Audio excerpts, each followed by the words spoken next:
Les damos nuestra más cordial bienvenida al panel de hoy, el desafío de desarrollar actividades prácticas en contexto de enseñanza remota de emergencia. A nombre de la unidad de docencia del pregrado de la Vicerrectoría Académica, les damos nuestra cordial bienvenida a la penúltima actividad del ciclo de formación docente: reflexiones, aprendizajes y nuevos desafíos para la docencia remota, centrado esta vez en la socialización de experiencias docentes desarrolladas en contexto de enseñanza remota de emergencia. Finalizamos este ciclo durante la presente semana relevando un conjunto de experiencias que han sido desarrolladas por docentes de nuestra universidad en un escenario que ha sido incierto, pero que ha estado mediado por la convicción de que era necesario generar transformaciones o adecuaciones que permitieran dar continuidad al proceso formativo para que los y las estudiantes siguieran aprendiendo. Sabemos que ha sido un proceso que no ha estado exento de dificultades. Tal como lo comentó nuestra vicerrectora en la ceremonia de reconocimiento al mejor docente 2019-2020 recientemente realizada, que nos dice: el escenario actual nos ha exigido revisar nuestra labor docente, cuestionarnos qué y por qué enseñamos, cómo lo hacemos, y al mismo tiempo cambiar nuestras prácticas para pasar súbitamente desde la enseñanza presencial a una enseñanza remota de emergencia. En este contexto de crisis hubo dos propósitos centrales: emerger de ella siendo mejores y cuidar en el trayecto a todos los miembros de la comunidad. Desafío que sin duda ha estado presente en cada uno de nosotros. Cuando comenzamos la adaptación del proceso formativo al nuevo escenario planteado por la pandemia, sin duda un importante desafío y en múltiples ocasiones, además, un fuerte motivo de tensión, fue la realización de actividades prácticas o, dicho de otra manera, el cómo desarrollar aprendizajes que requiriesen de la realización de acciones prácticas para su desarrollo. Las respuestas dadas han sido variadas, acorde con la naturaleza de la actividad curricular y de los aprendizajes que ellas buscan desarrollar. Así, en algunos casos, se optó por la postergación en el tiempo de estas actividades para semestres posteriores durante el trayecto formativo. En otras ocasiones, la opción fue realizarlas una vez que se hubiesen abordado las actividades centradas en conocimientos teóricos del mismo curso. Y por último, varias carreras optaron por adaptarlas al nuevo escenario, modificando estrategias de enseñanza y aprendizaje, incorporando innovaciones en su forma de realización, integrando actividades demostrativas factibles de ser desarrolladas en el hogar. Así, la pregunta sobre qué actividades de carácter práctico realizar sin perjudicar el aprendizaje de los y las estudiantes fue una interrogante fundamental para muchos equipos docentes. El día de hoy conoceremos tres experiencias desarrolladas en distintas áreas del conocimiento, en las cuales la reflexión sobre la docencia y la colaboración entre los docentes, ya sea en equipo con otros profesores o con sus ayudantes, ha sido fundamental.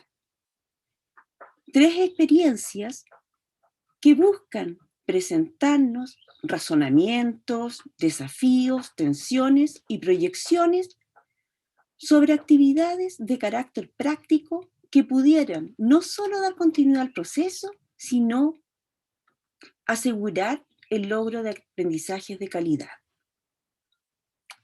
¿Se puede reemplazar la interacción presencial al interactuar con un cliente en el ámbito jurídico? Fue una de las interrogantes planteadas por la profesora de la Facultad de Derecho, Daniela. ¿Qué ocurre con la realización de experimentos fuera del laboratorio para desarrollar aprendizajes sobre el método científico? Es la pregunta en torno a la cual desarrollaron la experiencia un grupo de profesores de la Facultad de Química y Farmacia, experiencia que será hoy presentada por Jorge. Un caso clínico virtual nos permite realizar un buen diagnóstico y proponer el tratamiento adecuado para animales.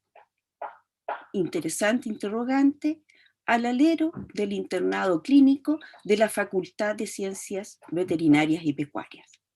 Como vemos, son solo 3 ejemplos de múltiples interrogantes que se han planteado en el contexto de un proceso de enseñanza y aprendizaje desarrollado de manera remota, cuyo desarrollo y resultados conoceremos hoy en la voz de 2 profesoras de la Facultad de Derecho y de Ciencias Veterinarias y Pecuarias y de un profesor de la Facultad de Química y Farmacia, como ya lo hemos adelantado. Especialmente agradecemos a estas profesoras y a este profesor profundamente su interés y disposición para compartir desafíos, aprendizajes, tensiones y proyecciones en torno al proceso desarrollado. Antes de presentar a quienes nos compartirán las actividades realizadas en el contexto remoto de emergencia, les comentaremos brevemente la manera en que se realizará el panel. En primer lugar, se presentarán sucesivamente las 3 experiencias, para lo cual cada uno de los docentes dispone de 15 minutos. A continuación, realizadas las 3 presentaciones, existirá un tiempo para preguntas de los asistentes. Por ello, los invitamos a realizar consultas a través del chat a medida que cada uno de los docentes vaya presentando o al término, ¿no es cierto?, de las presentaciones. Finalmente, al término de la actividad, se dispondrá de un link a través del chat para evaluar la actividad realizada el día de hoy. Y obviamente, de antemano les agradecemos que puedan responderla para mejorar este tipo de instancia. Les recordamos y saludamos a quienes están paralelamente observando y participando de este panel a través de nuestro canal YouTube de la Unidad de Docencia de Pregrado de la Universidad de Chile. Ahora, sin más demora, presento en el orden en que expondrán a nuestros panelistas. En primer lugar, Daniela Smentevich, de la Facultad de Derecho, quien nos presentará la experiencia desarrollada en torno a la Clínica Jurídica 1. Daniela es profesora asistente del Departamento de Enseñanza Clínica del Derecho de la Universidad de Chile, máster en Ciencias de la Universidad de Heidelberg y centra su interés en 2 grandes áreas. Por una parte, la docencia clínica jurídica en la facultad y además está implicada en los aspectos jurídicos de la reducción de riesgos de desastres socionaturales, participando como coordinadora docente del CICHID, Programa de Reducción de Riesgo de Desastres de la Vicerrectoría de Investigación y Desarrollo de la Universidad de Chile. Actualmente es también consejera de la Escuela de Derecho de la facultad señalada. En segundo lugar, presentará y compartirá con nosotros la experiencia realizada el profesor Jorge Reyes de la Facultad de Química y Farmacia en torno al laboratorio de física. Jorge es profesor de física de la Facultad de Ciencias Químicas y Farmacéuticas con 24 años de experiencia en docencia, magíster en educación y en energías renovables no convencionales. En su trayectoria docente participa o ha participado como profesor coordinador y de cátedra en los cursos de electromagnetismo, mecánica y de introducción a la física. Además de profesor, se desempeña como tutor académico en los cursos señalados. Para finalizar, nos presentará su experiencia la profesora Loreto Muñoz en torno a la experiencia desarrollada en el internado clínico de la carrera de Medicina Veterinaria.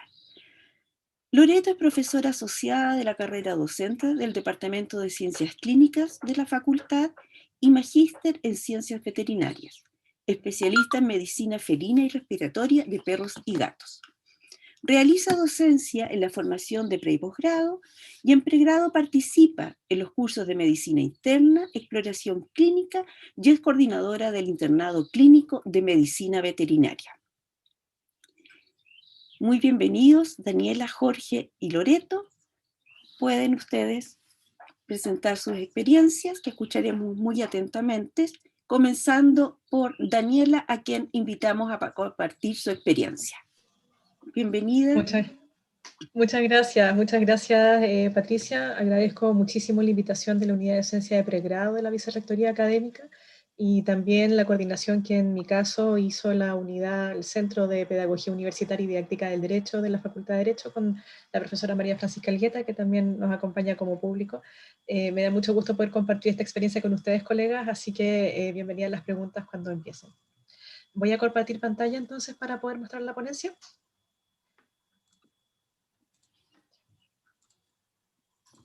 Ok.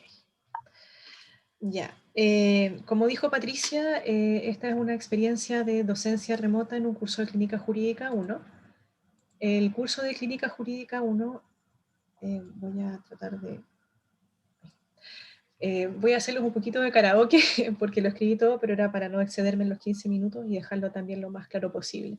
El curso de Clínica Jurídica 1 es un curso obligatorio dentro de la malla curricular de la carrera de Derecho, y los chicos tienen que tomarlo aproximadamente en tercer año de la carrera. Ya han tenido los ramos más importantes, que es procesal, constitucional, civil, de tal manera que tienen el conocimiento teórico suficiente como para poder tomar casos reales.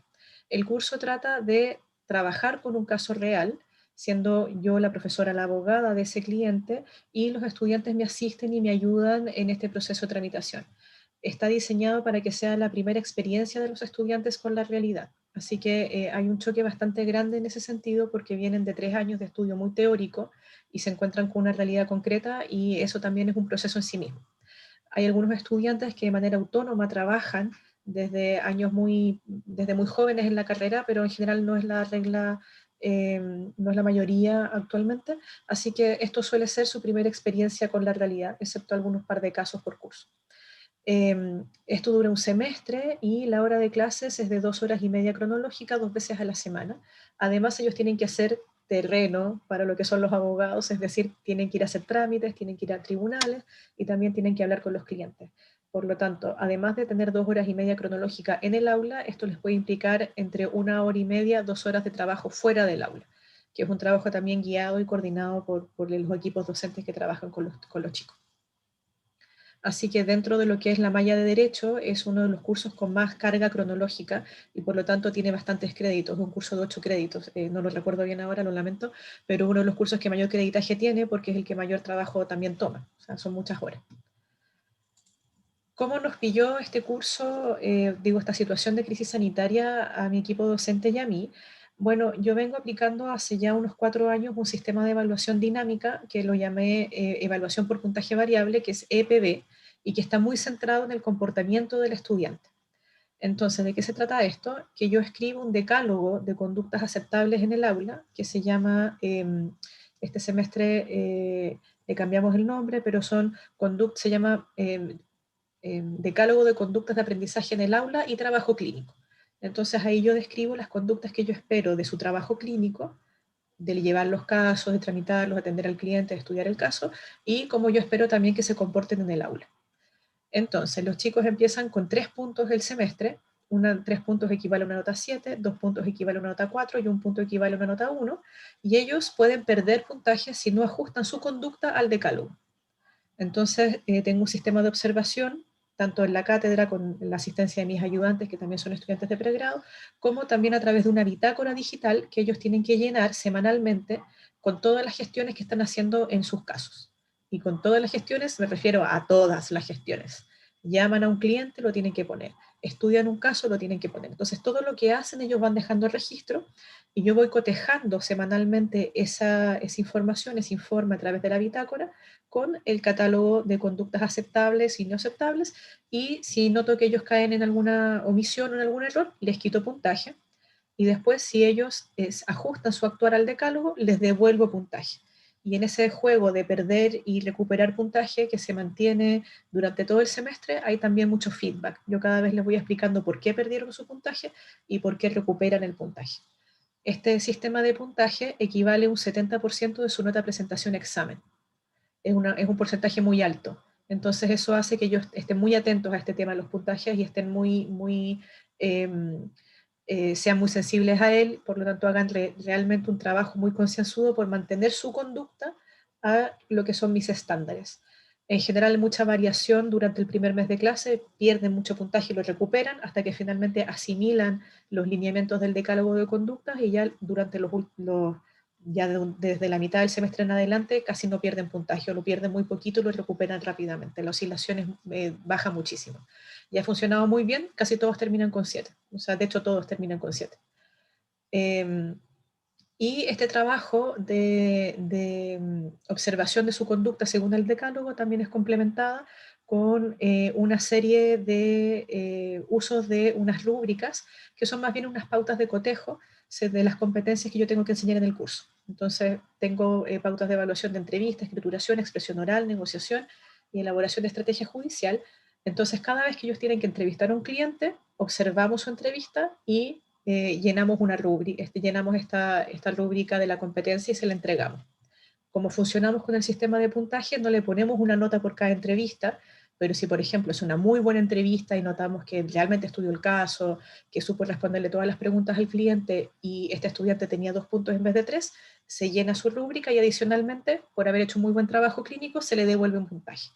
Por el contrario, si notamos que la entrevista es muy mala, que el chico de verdad no estudió nada del caso y no tiene idea de lo que está hablando, se le va a quitar un punto, además de de completarse su rúbrica de evaluación explicándole de manera muy precisa cuáles fueron los errores que cometieron según un estándar de conducta previamente establecido.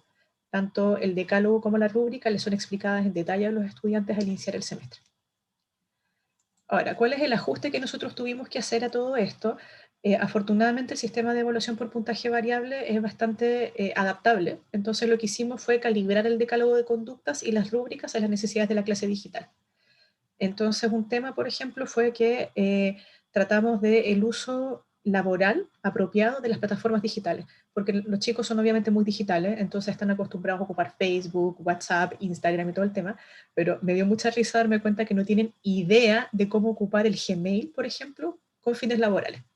No sabían programar correos de un día para otro, no sabían utilizar los calendarios de Gmail, no sabían ocupar las etiquetas del mail como para clasificar los correos de cada uno de sus clientes, no tenían uso, no sabían cómo ocupar la plataforma digital desde un punto de vista profesional, solamente lo ocupaban para comunicarse entre ellos o para divertirse. Entonces, agregamos elementos de ese tipo al decálogo de conductas en las rúbricas de evaluación. También modificamos la rúbrica de expresión oral para considerar la presentación digital.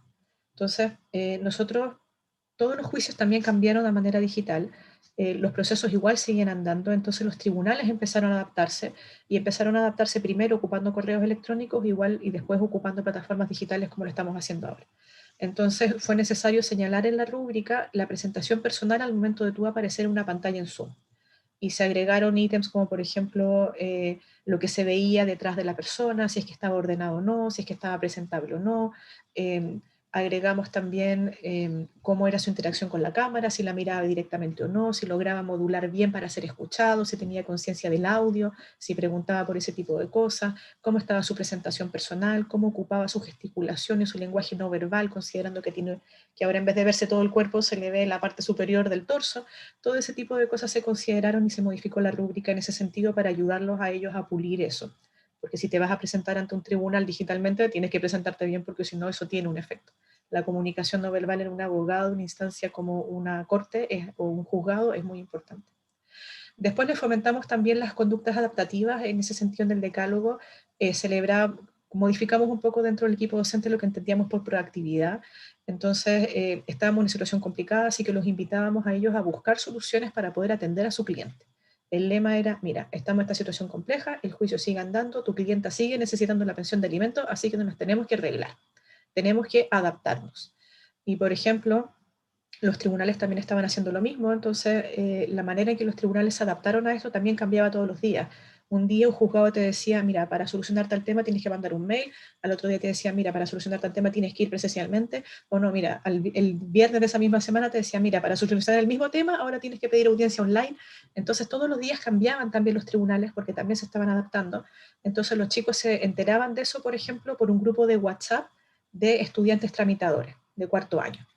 Y decían, oiga, profe, supe que en el grupo de tramitadores dijeron esto.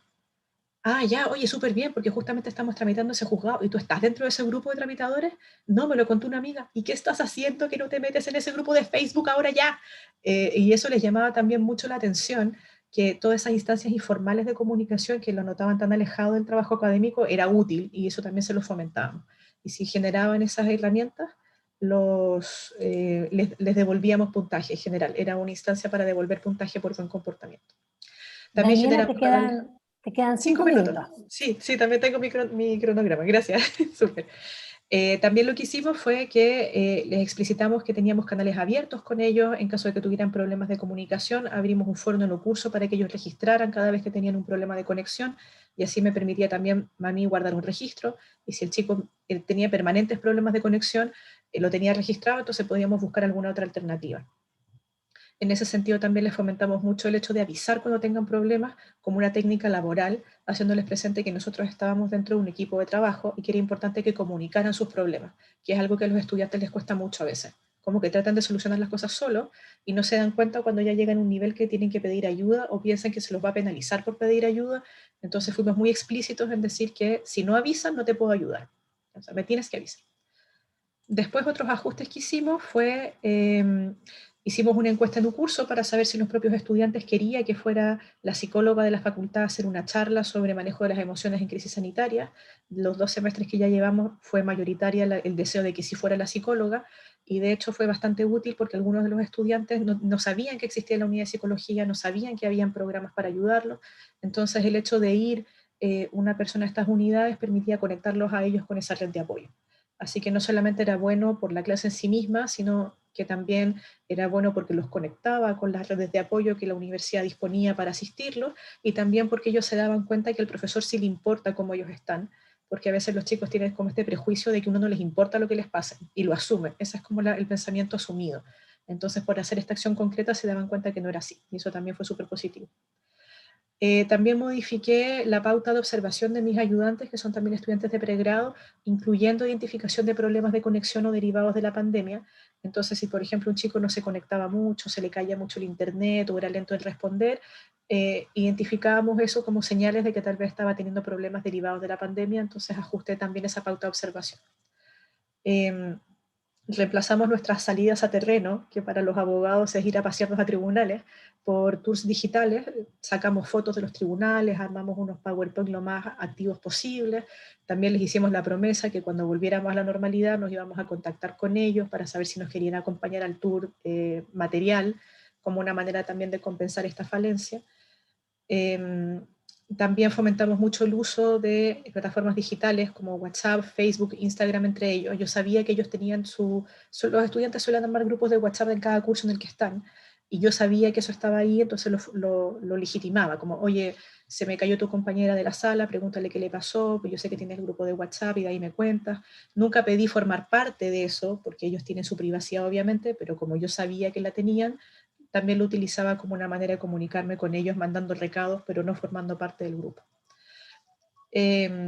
También creamos una separata que se llama Lecciones de Trabajo Clínico, en donde estaban escritas las principales lecciones sobre las competencias que ellos tenían que aprender, de tal manera que en vez de centrarme a hacer una clase teórica explicando lo que estaba en la separata, más bien hicimos ejercicios. Entonces estas lecciones de trabajo clínico se complementaron con un set de ejercicios para ocupar la clase en algo un poquito más dinámico y no en una simple explicación oral que podían leer de la separata. Entonces eso también fue más fácil. Ahora, para ir cerrando, ¿cuáles son los aprendizajes que nosotros sacamos a futuro? Primero, que los estudiantes es necesario entrenarlo en el uso profesional de las plataformas digitales porque si bien son nativos digitales, no la ocupan con fines profesionales y pueden ser súper torpes en ese sentido. O sea, que la sepan ocupar no significa que la sepan ocupar bien. De repente mandaban unos mails terribles a los clientes y nosotros atajamos, oye, no puedes hablar así, tienes que saludar, tienes que despedirte, tienes que ocupar otro tono de voz, o tienes que aprender a ocupar tu correo, no puedes mandar mails a los clientes a las 8 de la noche, hay un horario laboral, prográmalo, etcétera, etcétera. Entonces, entrenar a los estudiantes en ese sentido. Entrenar a los estudiantes en su expresión oral en pantalla, porque es muy probable que los tribunales no abandonen completamente el sistema digital, que pasemos a un sistema híbrido y que los procedimientos de más sencilla tramitación o que no sean de alta conflictividad se vean a través de plataformas digitales. Entonces ellos como futuros abogados van a tener que ocupar esa instancia de trabajo de manera formal, fijarse en la pantalla, en qué tipo que estén iluminados, qué es lo que se va a ver atrás, etcétera, etcétera. También hay que entrenarlo en ese sentido. Afortunadamente, en la metodología de evaluación que se ocupó en el curso, el EPB, se demostró lo suficientemente adaptable como para poder incluir estos elementos de manera bastante rápida en este contexto de crisis sanitaria. Entonces, eso también demostró que el instrumento es adaptativo y por lo tanto permitió seguir haciendo trabajo docente con un buen estándar de medición y de lineamientos al estudiante en poco tiempo. No fue necesario hacer un enorme cambio. Y que siempre es importante que en las cátedras se dé tal vez una instancia para dar a conocer a los estudiantes los sistemas de apoyo que tiene la universidad, porque ellos son súper ignorantes de eso, o se van enterando a través de rumores, o asumen que nadie le importa, o asumen que no tienen dónde ir. Entonces, una manera de luchar contra ese prejuicio, porque yo creo que los chicos son bien prejuiciosos también en ese sentido, es traer a alguien de estas unidades de apoyo que les explique cuáles son las posibilidades que tienen y también contenerlos un poquito en la clase, porque siempre hay problemas, así que eso sí ayuda mucho. Bueno, esta es la bibliografía, es un poquito autorreferente, lo siento, este texto lo escribí yo, pero también pongo todo esto a disposición, sobre todo las separatas de clases y las pautas de evaluación por si algún colega le fuera de interés. Y nada, bueno, muchas gracias por su atención. Muchas gracias, Daniela, por tus valiosas reflexiones y compartirnos esta experiencia con énfasis y aprendizajes que sin duda van a servirnos a otros.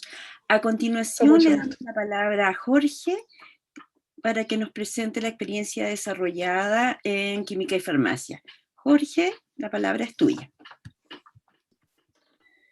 Buenos días, soy Jorge Reyes, miembro del equipo de física de la Facultad de Ciencias Químicas y Farmacéuticas.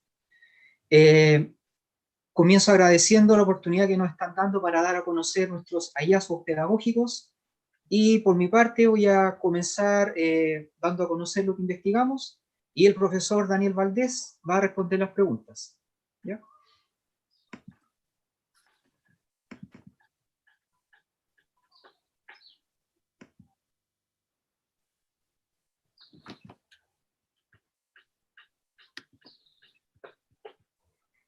Bueno, el título es Desarrollo de laboratorios de física en un entorno virtual de aprendizaje. Los profesores que trabajamos en esta investigación son René Contreras, Daniel Valdés y quien habla, Jorge Reyes. Los tres profesores de la Facultad de Ciencias Químicas y Farmacéuticas. Bueno, nuestros cursos de física corresponden a mecánica y electromagnetismo, mecánica en el nivel 1, electromagnetismo en el segundo nivel. Se les asocia 4 créditos, 5 horas semanales de clase. En total tenemos cerca de 300 alumnos, somos 3 profesores y 6 ayudantes. En el contexto normal, en el contexto presencial, los laboratorios a la semana duran cerca de 2 horas y además los alumnos tienen que realizar un informe. Para eso se organizan como grupo y fuera del horario de clase analizan los datos, ¿ya? Escriben lo que corresponda y entregan el informe en papel y o también en forma digital. Sin embargo, a comienzos de marzo estábamos atentos en Chile a la contingencia mundial sin precedentes sobre el coronavirus y está viendo la posibilidad de hacer los laboratorios de física, ya sea a distancia, lo cual no tiene precedentes, nunca en nuestras vidas habíamos hecho eso, ¿ya? O si no, postergarlo. No estábamos preparados para este desafío, ¿ya? Nunca había ocurrido algo similar y nunca habíamos planificado algo en este sentido. Entonces la pregunta crucial fue si realizamos en contexto a distancia los laboratorios o los postergamos, ¿ya? En apariencia, la respuesta obvia es postergarlo, ¿ya? Porque el trabajo de laboratorio implica trabajar con aparatos de medición, ¿ya? Y los alumnos, obviamente, en sus hogares no tienen aparatos de medición.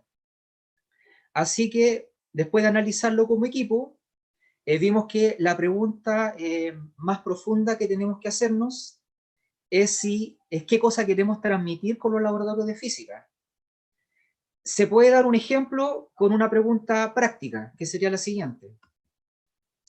Cuando un estudiante utiliza una batería y un voltímetro en una experiencia de laboratorio, ¿el objetivo es que aprenda a utilizar la batería y el voltímetro o es algo más profundo? ¿Ya?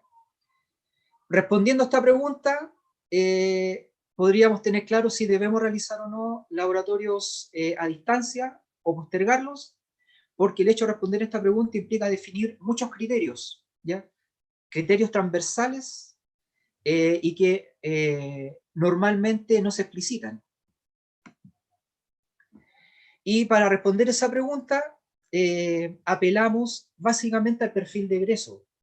En el perfil de egreso se caracterizan a los estudiantes según habilidades, comportamientos, actitudes, etc. Y cada ramo, entre otros el ramo de física, aporta una fracción a estas competencias. Entonces había que hacer el cruce de información. ¿Qué relación existe entre los laboratorios de física y el perfil de egreso? Entonces nos dimos cuenta que teníamos que responder dos preguntas básicas. Primero, ¿por qué realizamos laboratorios dentro de los ramos de física? Y ¿qué es lo que intentamos transmitir por medio de los laboratorios? Que física, por ser un ramo de ciencia básica que se da, que ocurre en el semestre 1 y semestre 2 de cada carrera, aporta competencias intermedias para conseguir las competencias finales. Y además, en el perfil de egreso se da una serie de características de los alumnos, por ejemplo, que trabajan bien en equipo, que saben negociar, que son proactivos, que tienen una sólida formación en aplicar la ciencia, que permiten que la sociedad se adapte a los cambios, etc. Y todas esas características corresponden a un experto en aplicar el método científico. Entonces, efectivamente, eso es el aporte verdadero de los ramos de física. No es tanto la parte operacional, ¿ya? Si bien influye en la parte operacional, utilizar aparatos, saber medir, etc., es más que eso, ¿ya? Es generar competencias finales para que se como profesionales. Y estas competencias implican trabajo en equipo, expresarse científicamente, justificar un fenómeno mediante... Entonces pudimos constatar que efectivamente es factible aportar de un modo satisfactorio al desarrollo de estas competencias finales por medio de laboratorios de física en la modalidad a distancia. Entonces no es crucial el hecho de ser a distancia o presencial. Sin embargo, después, con el paso de los meses, nos dimos cuenta que lo presencial también aporta algo que hace que la situación final sea óptima cuando es presencial. Sin embargo, a distancia no es óptimo, pero sí es satisfactorio. Igual estamos aportando un gran porcentaje a las competencias finales. Bueno, ¿cómo fue que implementamos esto? Autocriticándonos, es decir, implementando un ajuste, después haciendo una encuesta con los alumnos, viendo el efecto y corrigiendo. Es decir, el punto de vista que usamos fue el de la mejora continua, ¿ya? Nos íbamos retroalimentando de la situación y siempre haciendo ajustes para que finalmente esto saliera bien, ¿ya? Los ajustes básicamente se basaron en encuestas, ¿ya? Encuestas que le hacíamos a los alumnos y a la vez veíamos el desempeño por medio de las notas que conseguían en los informes.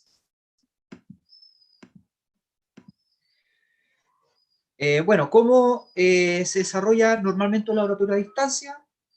Primeramente, subimos videos, archivos en formato PDF, ¿ya? Damos instrucciones por medio de la sección novedades de cursos, etc. Los alumnos se organizan por su cuenta en grupos que definen ellos. En el caso de mecánica, los alumnos no se conocen, son alumnos de primer semestre. En el caso de electromagnetismo sí se conocen, así que en mecánica es más frecuente ver, por decirlo de alguna manera, errores en la elección de compañeros, ¿ya? Compañeros que no aportan mucho al grupo, que a veces no hacen nada, nos enviaron correo explicando eso, ¿ya? En cambio, en el electromagnetismo se conocían más, pero también ocurrían problemas de este tipo. Eso lo descubrimos mediante encuestas y retroalimentaciones que hicimos con los alumnos. Los alumnos interactúan entre sí por medio de sistemas digitales como WhatsApp, Zoom, email, videollamadas, etc. Constatamos que los alumnos tanto de primer semestre como de segundo semestre, si bien se autodenominan millennials, no lo son, ya porque no saben utilizar estas herramientas para trabajar en forma seria, en forma profesional. Así que a muchos les costó manejar estos sistemas. Después, con el paso del tiempo, porque hicimos 5 laboratorios, ¿ya? Con el paso del tiempo iban adaptándose y mejorando la dinámica. Obviamente el equipo es no presencial y si los alumnos tienen que hacer mediciones, tenemos que sugerir que las hagan con los elementos que tienen en sus casas, ¿ya? No podemos pedirle cosas profesionales como un voltímetro, un osciloscopio. A pesar de eso, igual se pueden entrenar en aplicar el método científico. Por ejemplo, considerando que Galileo, el padre del método científico, solo usaba cuerdas para medir distancias, usaba agua para medir masa, etc. ¿Ya? Y el producto final que se evalúa es un informe de laboratorio que se envía por la sección tareas de cursos y o el solucionario de un cuestionario. Ahora, ejemplos concretos de los laboratorios que realizamos. En el caso de mecánica, aquí estamos viendo una balanza que puede ser construida de forma artesanal por los alumnos. Entonces, en el caso de mecánica, uno de los laboratorios que realizamos fue los alumnos calibran gráficamente un sistema artesanal de medición de alguna variable propia del sistema internacional, ya sea masa, longitud, tiempo, ¿ya? Unidades derivadas como volumen, etc. Por ejemplo, medir masas equilibrando una balanza artesanal por medio de moneda de 10 pesos. Todos tienen monedas, las masas son prácticamente iguales, ¿ya? Así que efectivamente se puede aplicar el método científico en el hogar de esa manera. Pueden también medir longitudes utilizando algo que todos tienen en su hogar, que es un carnet de identidad, etc. ¿Ya? Entonces, Jorge, te quedan 4 minutos. Te quedan ya. 4 minutos, Jorge. Ok, gracias. Entonces, mecánica, como es de primer semestre, están los alumnos adentrándose con el método científico y realizar actividades de este tipo, calibrar sistemas de medida. Para ellos es novedoso porque se da por hecho que las cosas ya vienen calibradas, pero aquí tienen que calibrarlo ellos. En el caso del electromagnetismo, se proporciona un video donde el profesor realiza demostraciones y mediciones sobre una bobina y un condensador para que los alumnos los caractericen, ¿ya? En el video se hacen mediciones de longitud, de diámetro, de cantidad de espiras, etc. ¿Ya? Y ellos tienen que caracterizarlo, ya sea cómo se construye, qué función cumplen, cómo se identifican, etc. Entonces aquí hay un par de fotos del video.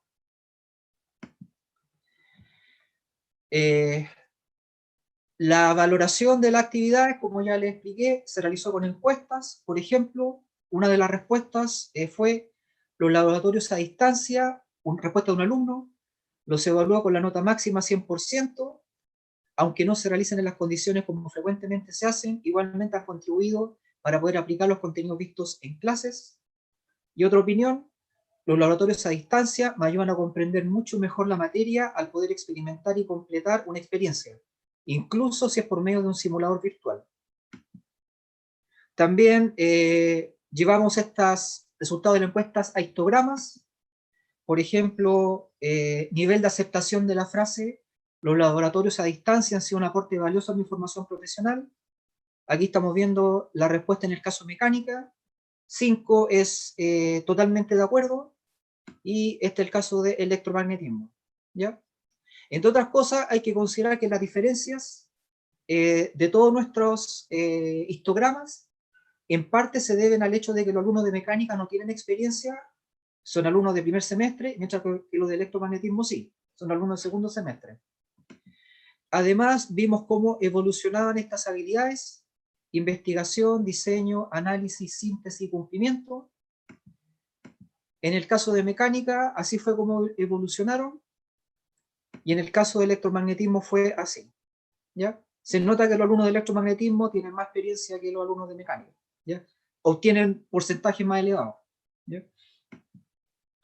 Y por último, detectamos, como esto es mejora continua, detectamos debilidades importantes en nuestra primera versión, como por ejemplo, en la etapa de post-laboratorio, cuando los alumnos se reúnen para hacer el informe, ese momento es óptimo para que el profesor los acompañe. Entonces, cosa que estamos haciendo ahora. Los laboratorios son los días martes y los días viernes. Nos reunimos con ellos por medio de Zoom para retroalimentarlo y corregir sus actitudes, sus conceptos, etc. Y además, los alumnos nos dijeron que necesitaban interactuar con sensores reales, y lo ideal, por ejemplo, es el celular, que efectivamente tiene magnetómetros, acelerómetros, etc. Así que, y el celular es omnipresente. Así que también estamos diseñando experiencias de laboratorio que utilicen los sensores del celular. Bueno, muchas gracias. Aquí finalizamos la presentación. Muchas gracias a ti, Jorge, por compartir la experiencia de un gran desafío que nos han planteado muchos docentes de cómo realizar actividades de laboratorio, ¿no es cierto?, en el área de ciencia. Así que gracias por compartirnos. Y por último, invitamos a Loreto Muñoz de FABET para que nos comparta su experiencia. Adelante, Loreto. Ay, ahí está. Ya, Hola, ahora, muchas gracias. Ahí estoy por la invitación, bueno, por participar en esto y poder participar contando nuestra experiencia. Voy a parar el video ahí y compartir pantalla.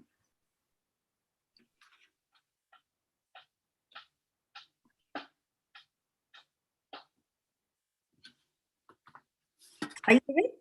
Sí. Bueno, yo soy Loreto Muñoz. Esta actividad la hizo el grupo de clínica de animales pequeños con la doctora Sonia Antisevich, pero participan, como pueden ver, bastantes colegas, todo el grupo de pequeños de la Facultad de Ciencias Veterinarias y Pecuarias. Para contextualizar o colocar bien y ubicar bien de qué ramo estamos hablando, esta es la carrera de medicina veterinaria, aquí está la malla curricular, y estaríamos viendo entonces el internado clínico que corresponde al 10º semestre, 5 años dura la carrera, y esta es la actividad final, donde hay 3 internados, internado de medicina veterinaria o internado clínico, de producción animal y de medicina preventiva. Por lo tanto, de estos internados de medicina individual, es un internado que tiene 234 horas, que corresponde a 23 créditos, y se divide a la vez este internado de medicina individual en 3 áreas, la de animales pequeños, de equinos y rumiantes. Y esta actividad que vamos a mostrar fue de animales pequeños. Lo primero fue aplicar entonces un poco la competencia que tenemos en el internado, que es sobre aplicar el razonamiento clínico en la atención de animales para resguardar la salud y el bienestar de todos los actores implicados en la situación clínica, tomando decisiones responsables con sentido ético y compromiso social. Para ello, nosotros aplicamos el razonamiento clínico, obviamente, con una actividad práctica. Siempre se atiende entonces pacientes de clínicas, pues estamos hablando aquí de animales pequeños, donde nosotros tenemos un contacto directo entonces con el paciente y con el dueño del paciente. Pues esta vez teníamos que hacerlo todo entonces online y sin esta actividad práctica como tal.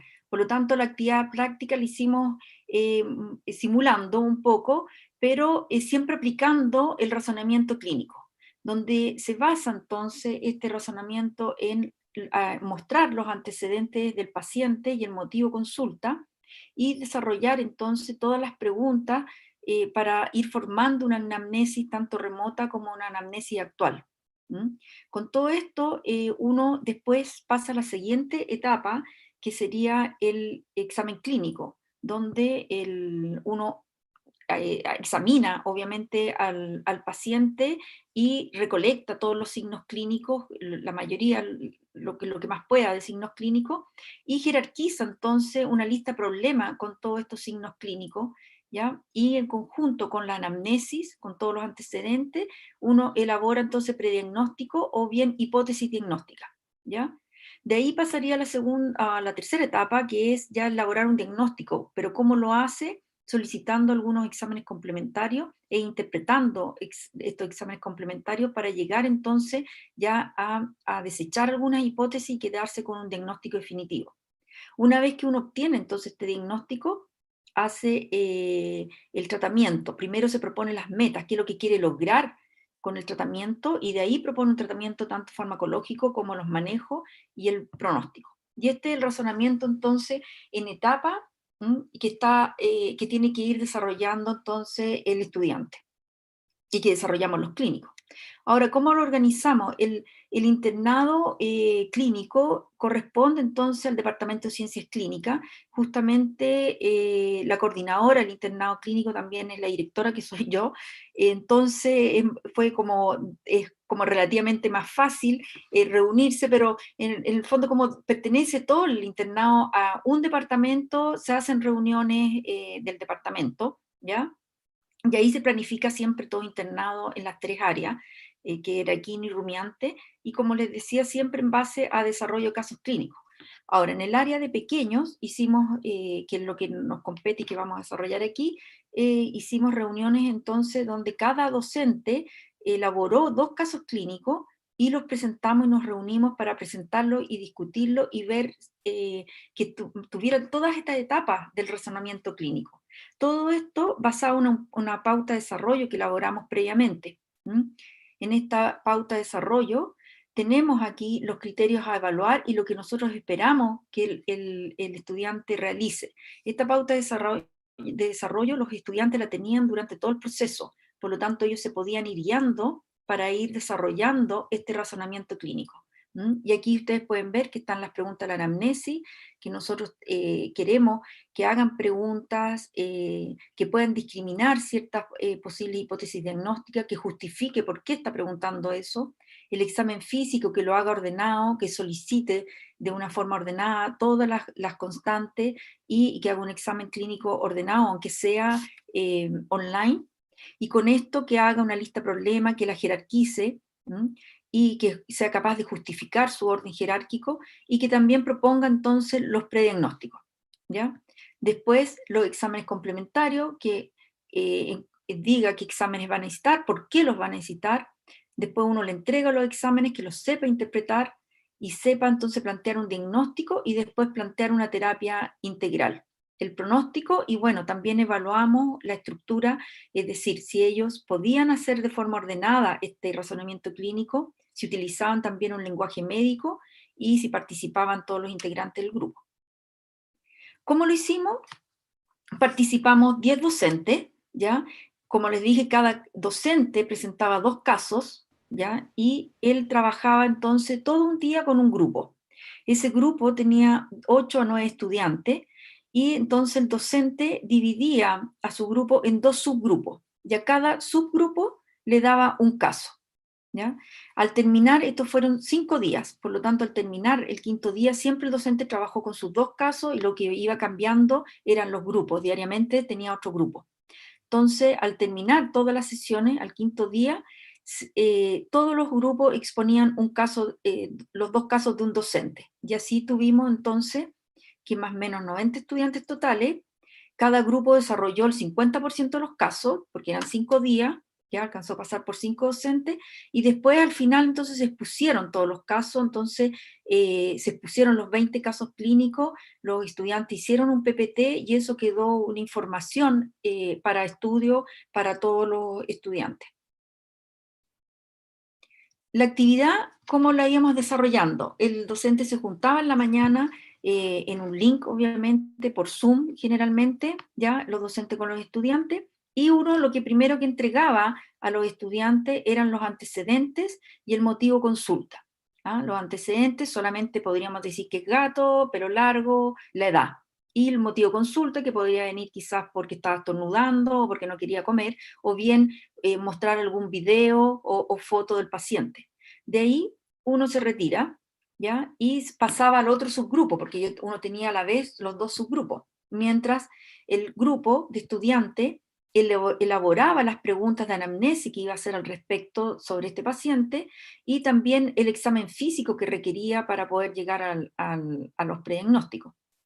Al rato entonces el docente ingresaba al grupo y entregaba toda la información solicitada, es decir, contestaba todas las preguntas de anamnesis que uno ya las tenía pauteadas, ¿no es cierto? Y todo esto estaba todo pauteado, y todo el examen físico que ellos preguntaran. No daba más información si ellos no pedían, por ejemplo, la presión o no pedían la temperatura y todo, uno no la entregaba, solamente entregaba lo que ellos consideraban que necesitaban. Por lo tanto, ellos deberían siempre considerar un examen completo. Después ahí uno los dejaba nuevamente solos, y el estudiante, con todo lo que recopiló, debería entonces elaborar su lista de problemas, jerarquizar esa lista de problemas, proponer a lo menos 2 o 3 prediagnósticos basados en su lista de problemas, y los exámenes a solicitar, qué es lo que requerían y por qué lo requerían. Esto más o menos les tomaba bastantes horas, y de ahí uno volvía a juntarse con ellos, analizaba y discutía sobre todos estos temas, ¿ya? Entregaba entonces solamente los exámenes que ellos solicitaron. De ahí nuevamente los estudiantes se quedaban solos e interpretaban esos exámenes y proponían su diagnóstico. Proponían las metas del tratamiento y elaboraban su tratamiento y el pronóstico. Nuevamente uno volvía a ingresar, y esto ya le tomaba también un par de horas, volvía a ingresar y analizaban y discutían todo el caso, ¿ya? Y ahí obviamente uno en cada etapa iba reforzando lo que faltaba sobre el razonamiento clínico. ¿Qué preguntas quizás le faltaron o qué exámenes faltaron? Uno iba siempre realimentando en todo el proceso.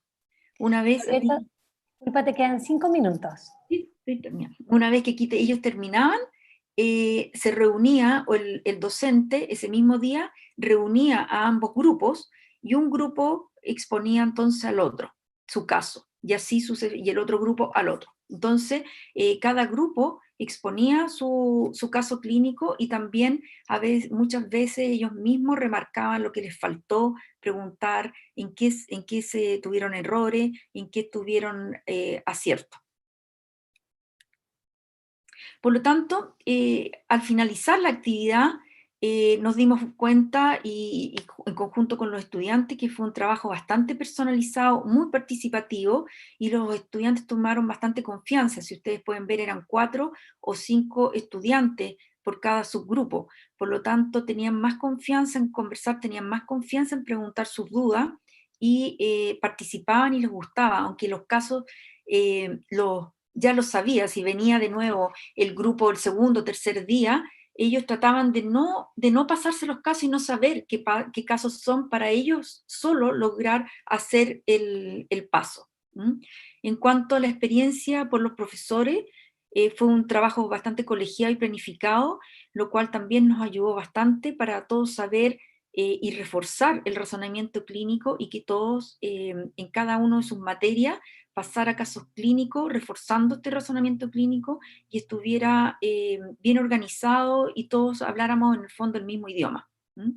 Ahora, en cuanto con los alumnos, no hicimos encuesta, pero sí ellos nos dieron saber que les gustó mucho la actividad, y que la solicitan que la apliquemos, ojalá, en ramos más previos, como serían las medicinas, que lo hacíamos en forma masiva, enseñamos también el razonamiento clínico, cómo tienen que ir pensando, pero en forma más masiva, no tan personalizado. Por lo tanto, ellos lo sugieren y yo creo que nosotros también lo estamos, vamos a adaptarlo para aplicarlo entonces en ramos previos. Eso sería toda mi presentación. Muchas gracias.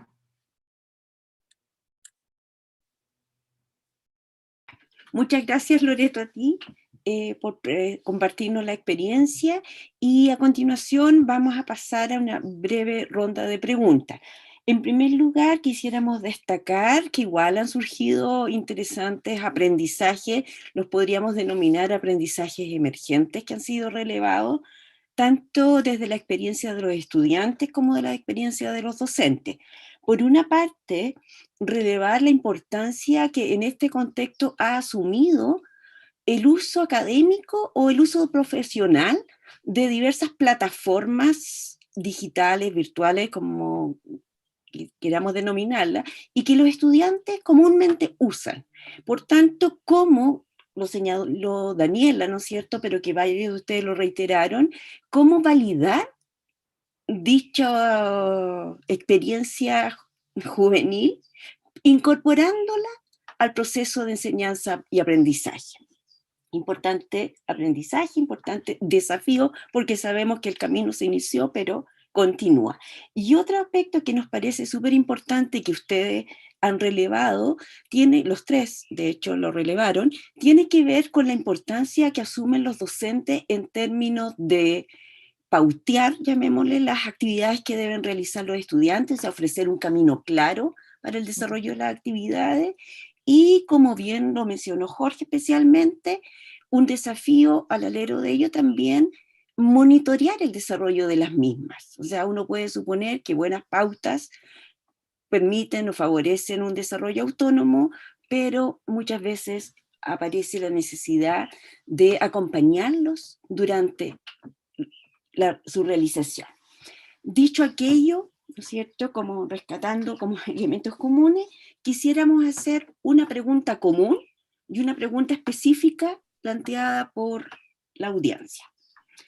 La pregunta común es: ¿qué aspectos o elementos de la experiencia realizada piensan mantener en igualdad de condiciones o adaptándola levemente cuando volvamos a la presencialidad?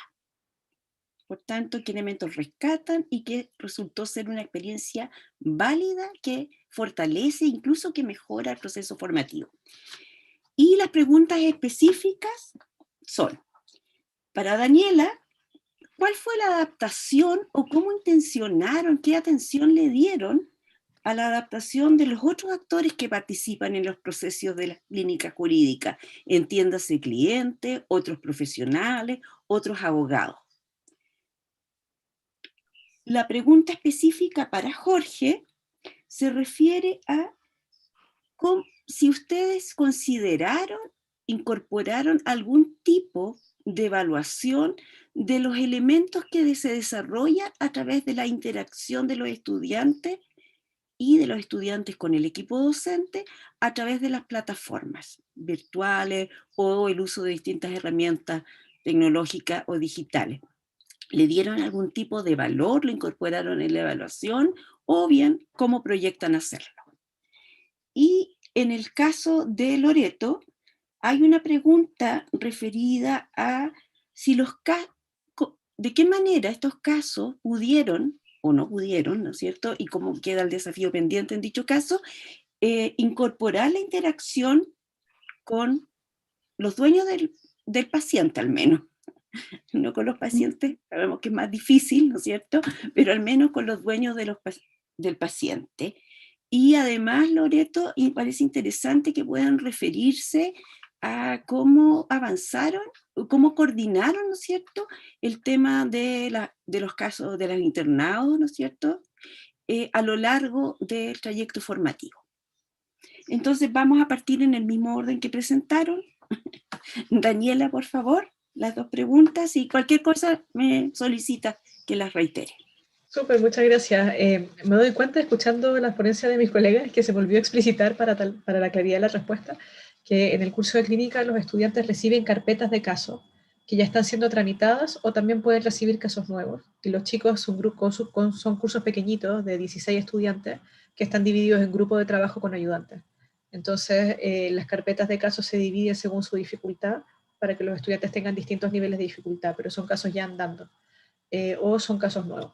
Esa es como la dinámica. Entonces, llegan a la clase digital, tenemos una hora común y la segunda hora y media, el segundo bloque nos dedicamos a ver ya los juicios y ver qué es lo que tenemos que hacer. Ahora, respecto a la consulta de qué elementos vamos a conservar, yo creo que varios, porque yo creo que los tribunales van a seguir trabajando en un sistema híbrido. Así que vamos a tener mucha digitalidad aún.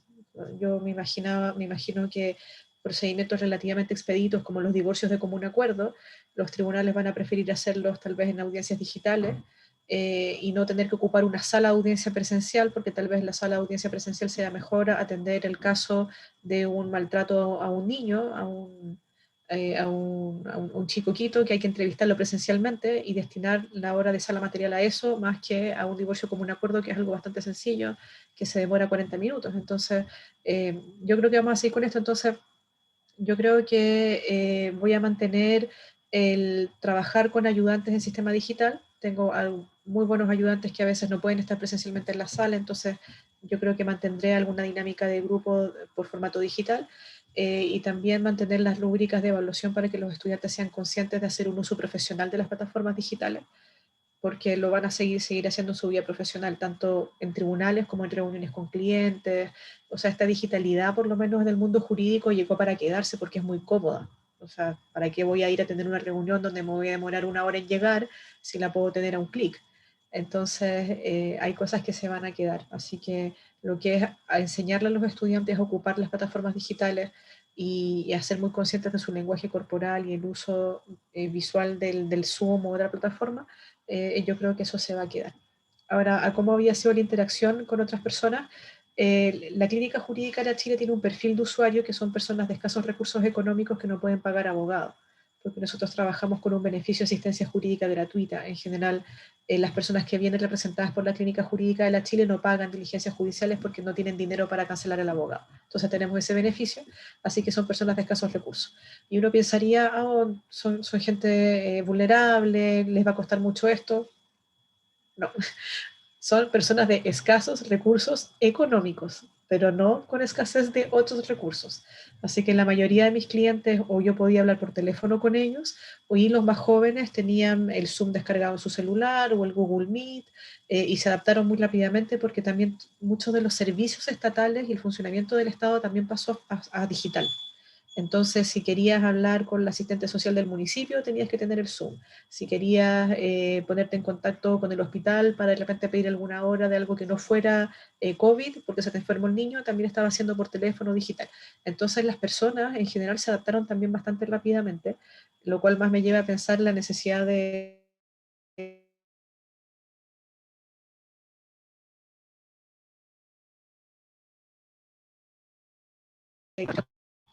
Ay, me pegué, perdón. Parece que me pegué. Sorry. Pero justamente, ya que estamos hablando de nueva constitución, de la necesidad de garantizar el acceso al Internet a las personas. O sea, yo creo que en estas alturas, un celular que te permita tener la aplicación de Zoom o algo similar, pasa a ser casi que un derecho humano, porque si no quedas desconectado de un montón de servicios. Así que en ese sentido nos pudimos comunicar con los usuarios. Teníamos de todas maneras algunos usuarios que eran adultos mayores, que no manejaban nada de eso y en ese sentido, como los estudiantes no podían ir a verlos, éramos el equipo docente el que iba al domicilio de esas personas a entregar la información y a tener la comunicación con ellos para no mantenerlos aislados. Y con el resto de los colegas y tribunales, todo por teléfono, digital, mail. Por eso era tan importante también enseñarles a ocupar esas cosas profesionalmente y no solamente para entretenerse o para comunicarse, sino un uso profesional de Internet, que era algo, como decía Jorge, que no lo tienen adquirido pese a que son nativos digitales. Eso. Muchas gracias, Daniela, por tus respuestas. Jorge, por favor, y Daniel, si es que quiere complementar también, obviamente. El profesor Daniel Valdés, que es miembro del equipo de física, va a responder las preguntas. Listo. Ya. buenas tardes a todos, a todas. Bueno, tratando de abordar un poco las preguntas que se hicieron, voy por la pregunta quizá más particular, el cómo se incorporaron algunos elementos que puedan visualizar la interacción entre los estudiantes en un laboratorio. Entonces, si bien lo que mostró Jorge en este aspecto fue como en realidad fue como una pincelada de todas las cosas que hemos podido indagar dentro de este año, en verdad, porque tenemos varias herramientas que hemos ido testeando y que efectivamente miden algunos elementos de interacción, por ejemplo, agregar algo de coevaluación en las instancias de laboratorio es algo relevante, porque tuvimos algunas evidencias de que, por ejemplo, algunos chiquillos o chiquillas tenían algún inconveniente con algún compañero. Entonces, no sé, si alguien no trabajaba, no tenía internet, entonces ayudarles a generar mecanismos como para poder socializar los problemas era algo relevante, pero también era importante dejar el registro. Entonces, dentro del pasar del semestre, en este caso fue el primer semestre, se agregó una herramienta para poder hacer un poco de coevaluación y que nos mostraran un poco las evidencias que tenían respecto de cómo era el vínculo entre ellos o cuáles eran los problemas. Y bueno, mezclando un poco esta herramienta, que todavía está en calibración en realidad, porque estamos trabajando un poco en el estudio, y eso tiene que ver con la respuesta a la pregunta general, que después la voy a tratar de responder. Nosotros estamos tratando de unificar la información que recibimos porque hay mucha información de parte de los mecanismos digitales, entonces unificar cada una de esas cosas en un puro sistema es una de las cosas que estamos tratando de trabajar porque obviamente no solamente basta con el registro, sino que también necesitamos herramientas de análisis rápido. Si tenemos 300 estudiantes, por ejemplo, equivocarse en una prueba, en un puro ejercicio, son 300 preguntas que aparecen, por así decirlo, de la nada, en un correo, y si nuestro equipo no está como calificado para poder atender a esa cantidad de dudas, la evidencia dice que necesitamos una herramienta mucho más poderosa que simplemente el mail. Entonces, eso también lo logramos desarrollar y hoy día lo estamos implementando también en el electromagnetismo y, bueno, la idea, o algo pensando como en una proyección a futuro, es como generar esta coevaluación, tener los datos y cuadrarlo un poco con este mecanismo de donde aparecen las dudas, porque si tenemos evidencia de cómo están las dudas del laboratorio y tenemos evidencia de cómo están las interacciones entre ellos y además las podemos canalizar en un solo mecanismo, entonces podemos evaluarlas. Entonces, de alguna u otra forma, eso está trabajándose, pero bueno, pensando obviamente en lo que ya viene, sería implementarlo durante el siguiente año, porque en realidad es una herramienta bien robusta. Y pensando en qué se mantiene en términos del contexto, en realidad la herramienta más poderosa que hemos tenido quizá en nuestro equipo ha sido la posibilidad de como entremezclar un poco este método científico con lo que han sido las incertidumbres del proceso, porque no sabíamos literalmente nada del cómo actuar en ciertas situaciones, cómo atender 300 estudiantes, cómo ver 300 variables que aparecen en 5 segundos. Entonces, lo más importante quizá es generar algunos protocolos que nos permiten la mejora continua literalmente. O sea, si nos equivocamos en un caso, socializamos con los chiquillos y las chiquillas y decimos ya, nos mandamos el condoro literalmente, ya, chuta, corregimos, retroalimentamos, hacemos alguna remedial y después para la siguiente seguimos caminando distinto. Entonces, eso ha sido un ciclo constante en nuestro equipo y hemos tenido la posibilidad de generar herramientas que nos permiten retroalimentar en un tiempo de no más de 2 semanas. Cosa que sacamos el dato en una semana, si nos equivocamos en esa, a la siguiente tratamos de corregir porque siempre tenemos reuniones semanales y el ciclo se repite una y otra vez. Entonces, en un proceso de cambio en nuestro equipo, ronda más o menos 2 semanas para poder adaptarse un poquito más a lo que son los problemas del contexto. Entonces, eso sería lo que literalmente podríamos mantener. Muchas gracias, Daniel, no solo por la respuesta, sino que también por todas las inquietudes y desafíos que dejas planteados. Y para finalizar, Loreto con Sonia Antisevich, quien va a acompañar también las respuestas. Sí, yo voy a responder la primera pregunta, no sé después Sonia si quiere la pregunta específica. Miren, realmente los aspectos relevantes que nos dejó esto, obviamente, nos dimos cuenta que el razonamiento clínico lo aplicamos por etapa, cada etapa es una operación mental bastante específica, y lo hicimos muy marcado, y yo encuentro que esto nos sirvió mucho tal como los mismos alumnos nos dijeron, para aplicarlo previo al internado. ¿Qué pasa en internado? Internado es práctico, entonces él está con el dueño, está con el paciente, y tiene que pensar y hacer este razonamiento clínico rápidamente. Y después viene otro paciente y todo. En cambio aquí lo trabajamos todo el día, muy pausado, muy lento, por lo tanto, realmente es un método que lo vamos a tener que seguir usando, pero en ramos previos, como una práctica clínica, cosa que cuando ellos lleguen al internado puedan aplicarlo ya en forma rápida, porque ya no están pensando así, van a tener la estructura. Así que yo creo que eso nos ha ayudado, nos va a ayudar bastante. Y lo otro que también podemos sacar en limpio, que estos casos que hicimos son casos reales, casos que los adaptamos, pero son casos realmente reales de todos los docentes, por lo tanto podemos también, tenemos ahí en mente con la doctora Antisevich, con Sonia, de hacer como un libro de casos, cosa que los alumnos también vayan ya en tercero viendo estos casos y tengan como una forma de estudio y de ir ensayando este razonamiento clínico y les sea mucho más fácil para internado. Algo que se me había olvidado decir es que internado hicimos el 70% online y dejamos un 30% para marzo, abril. Esperamos que las condiciones se den y como ya tienen esta práctica y este ensayo, esperamos que para ellos sea mucho más rápido aplicarlo ahora con los pacientes, ¿no? Con los pacientes reales, que esperamos que podamos hacerlo. Si no, vamos a tener que recurrir, no sé, vamos a tener que hacer otra innovación. ¿Mm? No sé si Sonia quiere agregar algo. Buenas, muy entretenido, realmente ha sido una preciosa actividad. Uy, me veo súper oscura, no prendí la luz, no tampoco. Bueno, nada, yo un poco apoyar lo que dice la doctora Muñoz, esta, esta racionalidad, digamos, del aprendizaje de nuestros estudiantes la estamos aplicando ya hace muchos años, como 5 años más o menos, en el eje clínico. Entonces, el desarrollo del razonamiento clínico, un poco alojado en lo que es el pensamiento científico, la vemos actuar así en su máxima expresión en el internado clínico. Pero nosotros partimos con la semiología, pues la medicina, medicina 1, medicina 2 y finalmente ya en el internado. Y esto para las 3 especies. Ustedes piensan que lo hacemos en rumiantes, lo hacemos en equinos, distintos escenarios. Entonces se convierte en una actividad muy entretenida, realmente se hace creativo.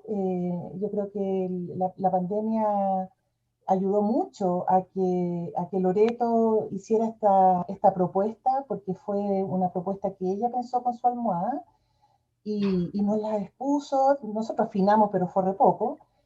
Y participamos en una actividad que nunca habíamos tenido costumbre, que era homogeneizar un poco los casos clínicos, ¿bien? Que tuvieran más o menos el mismo nivel de dificultad en cuanto al desarrollo del razonamiento clínico, y eso es una actividad que requiere una madurez en el desarrollo docente, ¿cierto? Y eso combinarlo con la disciplina. Entonces, ahí hubo una metacognición por parte de los académicos, por todos nosotros, que fue maravillosa. Así que nada, yo creo que esto llegó para quedarse, como todos dicen.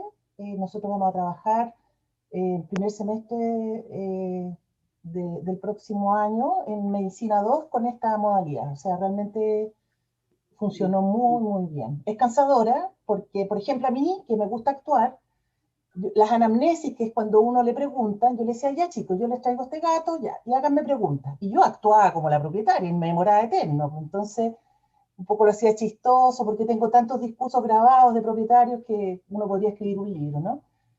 Pero así un poco es, pues en el fondo, cómo uno se enfrenta con un propietario. Yo le dije, ya, ahora voy a ser la propietaria mañosa, ahora voy a ser la propietaria amorosa, etcétera. Y no me acuerdo de la segunda pregunta. Perdón.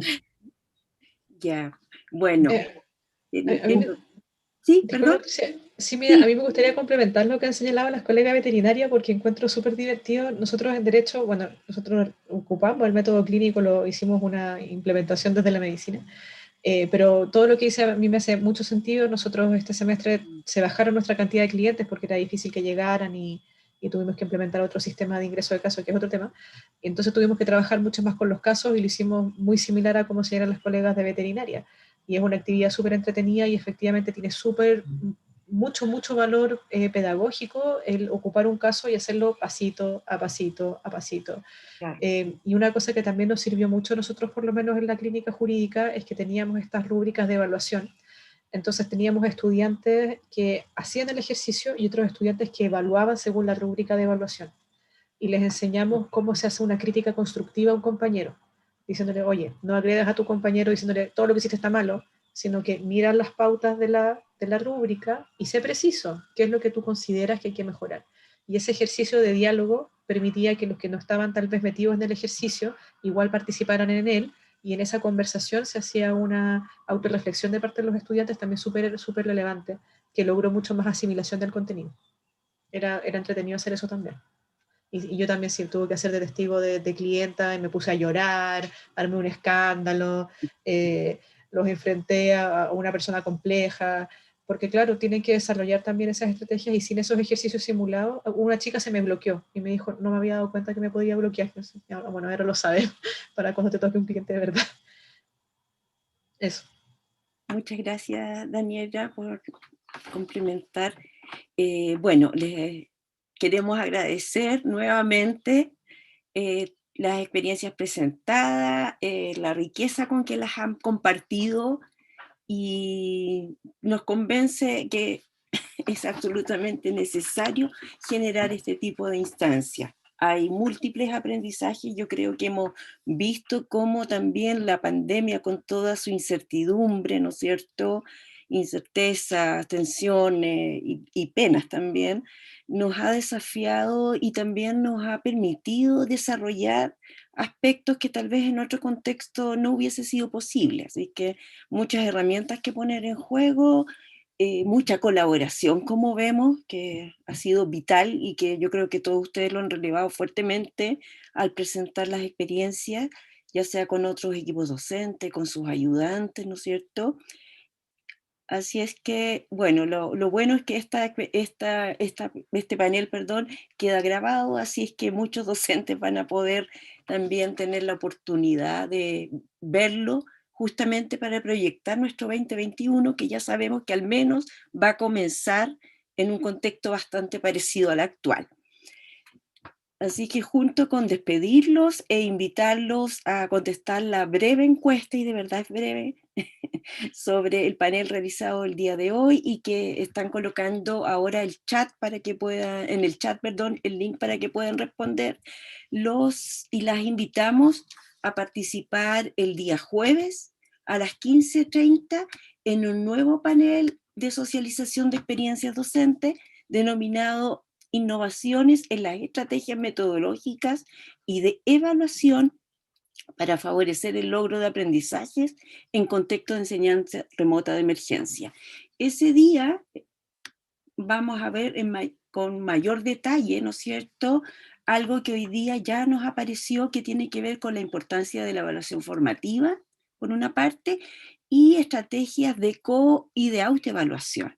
Va a ser una de las experiencias. También van a estar presentes experiencias justamente, que como tal lo mencionó Sonia, Loreto, Daniela y Jorge, experiencias que tuvieron que ser pensadas y con mucha mayor atención en términos de cómo integrar las distintas estrategias, las distintas actividades que realizan, de modo de favorecer el aprendizaje de los y las estudiantes. Así es que los esperamos, ya saben, a las 3:30 este jueves 26. Agradecemos la presencia de todos y de todas el día de hoy. Ha sido un gusto estar con todos. Muchas gracias a nuestros panelistas. Muchas gracias, chao. Gracias. Chao. Igualmente, muchas gracias, gusto verlo. Chao, igual. Chao.